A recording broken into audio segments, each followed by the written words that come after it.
बिस्मिल्लाहिर्रहमानिर्रहीम अस्सलामु अलैकुम वरहमतुल्लाहि वबरकातुहू। कितनी बड़ी तबाही ये लोग लाने जा रहे हैं, मैं आपको नंबर्स के साथ बताऊंगा। नंबर्स कभी झूठ नहीं बोलते, नंबर्स बताता हूं आपको। लेकिन नाज़रीन, आज जमहूरियत की तदफीन भी ऑफिशियली कर दी गई है।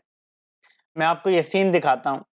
इसमें आपको मौजूदा चीफ जस्टिस और अगले आने वाले चीफ जस्टिस नजर आएंगे। ये मिलके एक ही बेलचे के साथ, ये आप देखें यहाँ साथ खड़े हैं, कल तक जो जानी दुश्मन थे आज इकट्ठे एक बेलचा पकड़ेंगे और जमहूरियत, आइन और कानून की तदफीन कर देंगे। ये देखें, आप दोनों ने बेलचे पे हाथ इकट्ठा लगाया और ये जमहूरियत की तदफीन कर दी है। ये लिटरली पाकिस्तान की जमहूरियत को दफना दिया गया है। इस वीडियो के आने से पहले एक लेटर आता है। उस लेटर में कहा जाता है कि कल जो एक वीडियो वायरल हुई थी जिसमें नजर ऐसा आता है कि जब चीफ जस्टिस मिलने जाते हैं तो काजी फायद ईसा दूसरी तरफ मुंह कर लेते हैं, यानी इतनी दुश्मनी। तो क्लैरिफिकेशन दी गई है कि जब हम वहां आए थे तो मैंने ग्रीटिंग्स कर दी थी चीफ जस्टिस को, यानी हमारी मुलाकात हो चुकी थी। तो जब दोबारा वो एक और साहब से मिल रहे थे तो मुझे खातून ने किसी और का तारुफ कराने के लिए दूसरी तरफ बुलाया तो मैं मुड़ गया, यानी हम मुलाकात कर चुके थे। ये एक क्लैरिफिकेशन दी गई। और दूसरी क्लैरिफिकेशन दी गई कि ये जो तासुर है कि मैंने जानबूझ के सुप्रीम कोर्ट में धड़ा बनाया हुआ है, ये भी गलत है। अब बड़ा जबरदस्त लफ्ज इस्तेमाल किया गया है कि ये जो सोचा जा रहा है कि मैंने कस्दन ऐसे किया है। भाई, आपने कस्दन नहीं किया, लेकिन हो तो गया है ना। लेकिन अब आप ये कह रहे हैं जी कि कोई धड़ा नहीं है। इसका मतलब क्या है? इसका मतलब ये नहीं है कि काजी साहब बंदियाल साहब के धड़े में आ गए हैं। अगर ऐसा होता तो अगले दिन ही 15 रुकनी बेंच बनता, इस हुकूमत को तौहीन अदालत लगा के घर भेज दिया जाता। लेकिन ऐसा नहीं है। हुआ ये है, बज़ाहिर ऐसा नजर आता है कि बंदियाल साहब काजी साहब के कैंप का हिस्सा बन गए हैं अपने सारे लोगों के साथ। तो मुकम्मल तौर पे जमहूरियत, आइन और कानून को दफना दिया गया है आज, प्रैक्टिकली फॉर ऑल। सूरत हाल एक तरफ ये है, आइन और कानून की धज्जियां उड़ाई जा रही हैं, लेकिन एक तरफ एक जिब्रान नासिर साहब पकड़े जाते हैं क्योंकि उन्होंने कुछ ट्वीट्स तहरीक इंसाफ के, बज़ाहिर ऐसा लगता है क्योंकि वो इंसानी हकूक की बात है तो तहरीक इंसाफ के हक में हो गई, उन्हें उठा लिया जाता है। 18 घंटे वो रहते हैं, लेकिन इस दौरान civil society, so called liberal seculars ने आसमान सर पे उठा लिया। कल तक जो कह रहे थे कि ये तो पहले भी होता रहा है, जिया के दौर में भी होता रहा है, ज्यादा बुरा होता रहा है, लोगों को कोड़े मारे रहे हैं सरेआम, वो अचानक जाग उठे। इतना शोर डाला गया, इतना प्रेशर डाला गया कि 18 घंटे के अंदर वो बंदा वापस सही सलामत घर पहुंच गया और आके पहले ट्वीट ये करता है कि जिस अजीम मकसद के लिए हम काम कर रहे हैं वो जारी रहेगा। आगे पता चलेगा आपको कि कितनी तहरीक इंसाफ के लोगों को पकड़े जाने पर वो ट्वीटें करते हैं। फिर आपको पता चलेगा कि सॉफ्टवेयर अपडेट यहां भी हो गया है। तो लिबरल सेक्युलर्स का चेहरा भी हमने देख लिया कि अगर वो चाहते और आवाजें उठाते, जो 10, 15, 20 हजार लोग, बेगुनाह लोग पकड़े हुए हैं, रियासत मार रही है, ये भी खत्म हो जाता। लेकिन इन लोगों ने आवाज नहीं उठाई, इनकी भी मुनाफकत सामने आ गई है। लेकिन जो असल तबाही हमारे सामने है नाज़रीन, वो कुछ और है। जो ट्रेड डेफिसिट है वो सामने आ गया है 2.09 अरब डॉलर का, यानी 2.1 अरब डॉलर का ट्रेड डेफिसिट है। यानी जितनी चीजें हमने एक्सपोर्ट की, जितनी हमने इंपोर्ट की, हमारी एक्सपोर्ट्स हो गई हैं 2.19 अरब डॉलर की। इमरान खान के दौर में उनकी हुकूमत चलने दी जाती तो इस साल का टारगेट था 3 अरब डॉलर या उससे ज्यादा माहाना। ये हुई है 2.19 अरब डॉलर। और जो इंपोर्ट्स हैं वो शदीद कम करने के बावजूद 4.28 अरब डॉलर की हुई हैं। अब जो रेमिटेंसेस हैं, जो ओवरसीज पाकिस्तानी पैसा भेज रहे हैं, अगर तो वो 2.1 अरब डॉलर हो गया तो फिर तो हमारा करंट अकाउंट डेफिसिट मई के महीने का नहीं होगा। वरना इतनी कर्ब करने के बावजूद, इंपोर्ट्स मीशत तबाह करने के बावजूद, माइनस में चलाने के बावजूद भी हमारा मई में करंट अकाउंट डेफिसिट आ जाएगा। ये तबाही की रेसिपी है, ये डिजास्टर की रेसिपी है, क्योंकि हम हर चीज में शॉर्ट हो रहे हैं। जब आप इंपोर्ट्स नहीं करने देते, नंबर एक, इलीगल मीन से इंपोर्ट्स होते हैं तो डॉलर जाया होता है और ओपन मार्केट में इसीलिए प्राइस बढ़ी है उसकी। और नंबर दो, अगर आप इंपोर्ट्स पे बैन इफेक्टिवली भी करने में कामयाब हो जाते हैं तो उसका रिजल्ट ये निकलता है कि चीजों की शॉर्टेज होना शुरू हो जाएगी over the period of time.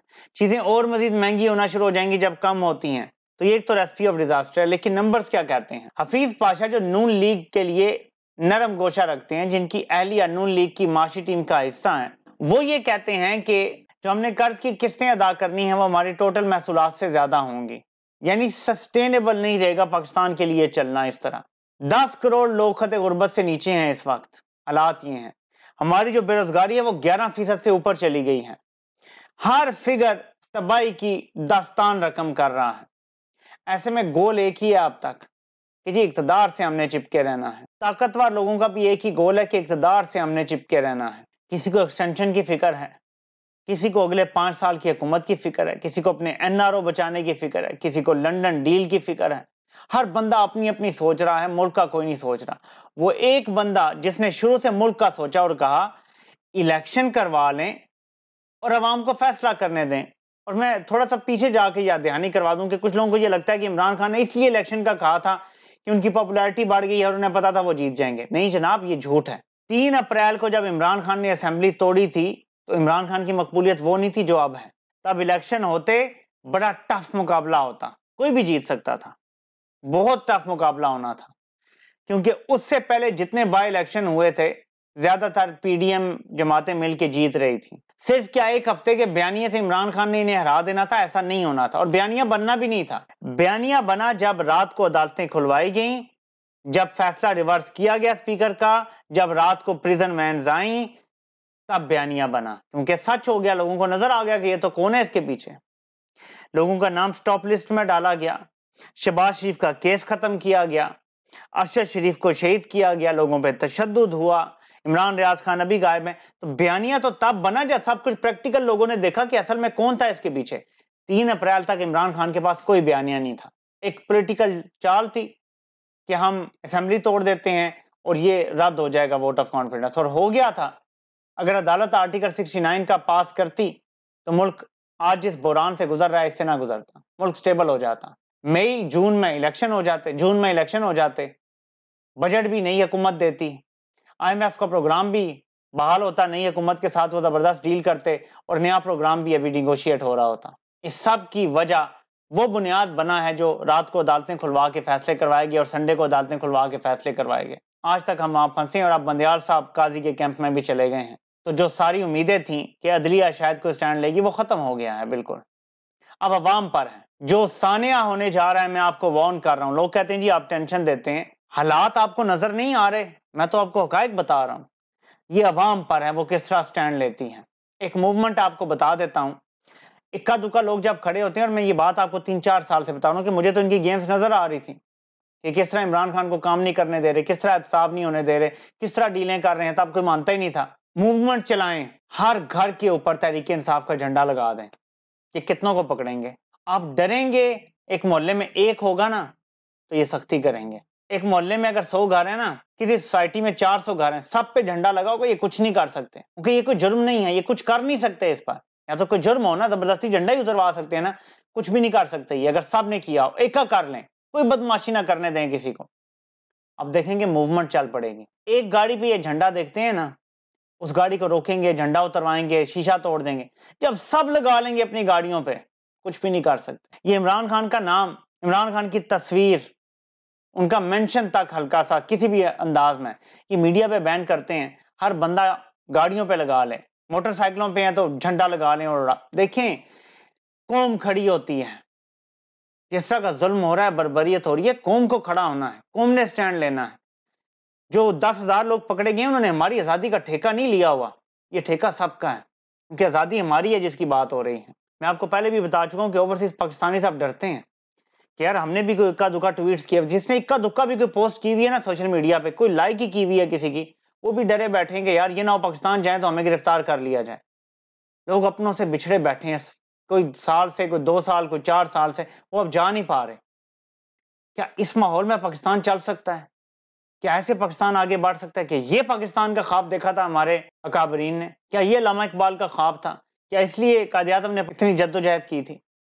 کیا اس لیے لوگوں نے جانیں دی تھی؟ جو 10,000 لوگ جیلوں میں ہیں، ہم ان کے مقروض ہیں، لیکن ہمیں ان کے لیے کھڑا ہونا ہے، ہمیں ان کے لیے سٹینڈ لینا ہے. آپ نہیں باہر نکل سکتے، یہ تو کر سکتے ہیں جو میں نے مشورہ دیا ہے آپ کو. ہمت تو کرو یار پاکستانیوں، دکھاؤ تو صحیح لوگوں کو کہ آپ ایک قوم ہیں.